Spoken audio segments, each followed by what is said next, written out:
Hello everyone, কেমন আছো তোমরা সবাই? মিষ্টিস ব্লগের নতুন একটা ভিডিওতে তোমাদের সবাইকে স্বাগত জানাচ্ছি। শনিবার দিন তো আমরা বাড়িতে জন্মাষ্টমীর পুজো করেছিলাম, আর তারপরের দিন রবিবার নন্দোৎসব আমাদের বাড়িতে হয়নি। আজ আমরা বাড়িতে নন্দোৎসবটা করব। আজ সোমবার, তো সকাল সকাল ঘুম থেকে উঠেই আমি স্নানটা সেরে নিয়েছি, নিয়ে ঠাকুর ঘরে এসে সকালের পুজোটা করে নিলাম। আজকে আমরা দুপুরবেলাতে 2-2:30টার মধ্যে ঠাকুরকে ভোগটা দিয়ে দেবো।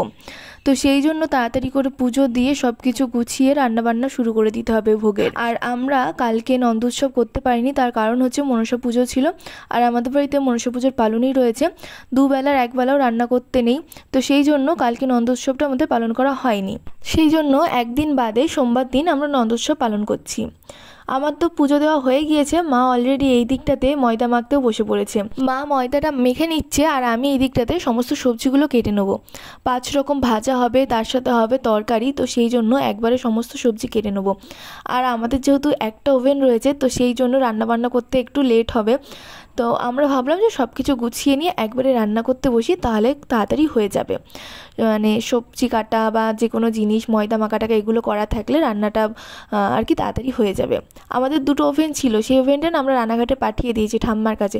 ঠাম্মা যেহেতু প্রত্যেকবার জন্মাষ্টমীতে পুজো করে, অনেক রকম ভোগ করতে গেলে 2টো ওভেন দরকার হয়, একটা ওভেনে অনেক দেরি হয়ে যায়। এবার আমরা না তখন কেউই জানতাম না যে আমাদের বাড়িতে গোপাল আসবে, আমরা জন্মাষ্টমী করব। সবই কিন্তু গোপালের ইচ্ছা, গোপাল না চাইলে কিন্তু জন্মাষ্টমীর পুজোটা হতোই না আমাদের বাড়িতে। গোপাল চেয়েছে বলেই কিন্তু আজ হচ্ছে। গোপাল হয়তো চেয়েছে, এবার গোপালের মা গোপালকে সমস্ত ভোগ রান্না করে দেবে। তো গোপালের মা এদিকটাতে সমস্ত ভোগ রান্না করছে, আর গোপালের দিদি সব কিছু গুছিয়ে গুছিয়ে দিচ্ছে হাতের কাছে।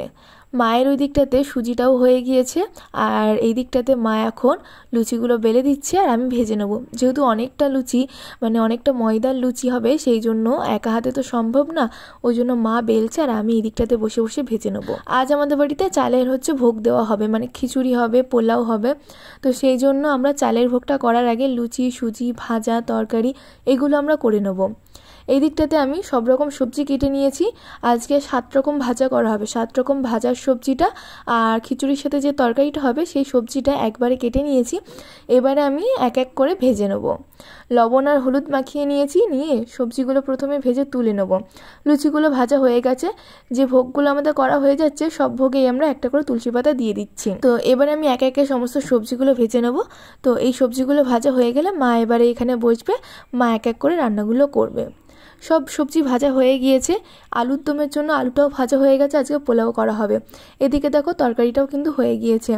একটা ওভেন, তবু আমরা খুব তাড়াহুড়ো করে করছি। এর আগে কয়েকবার আমি জন্মাষ্টমীতে ভোগ রান্না করেছিলাম ঠাকুরের জন্য। ঠাম্মা তো রান্নাঘাটে একা একাই করতো জন্মাষ্টমী, সেই জন্য জন্মাষ্টমীর দিন আমি যেতাম ঠাম্মার কাছে। ঠাম্মা একা একা পারতো না বলে প্রথমবার আমি গোপালের জন্য পোলাও করেছিলাম। তো যেবার আমি প্রথমবার পোলাও রান্না করি, তখন আমি মায়ের কাছে বারবার ফোন করে শুনেছিলাম যে কীভাবে পোলাও রান্না করতে হবে, কতটা জল দিতে হবে। সেইবারই আমি প্রথম দিন পোলাও রান্না করেছিলাম, তাও আবার গোপালের জন্য। তবে জানো তো, গোপালের ইচ্ছাই পোলাওটা খুব সুন্দর হয়েছিল।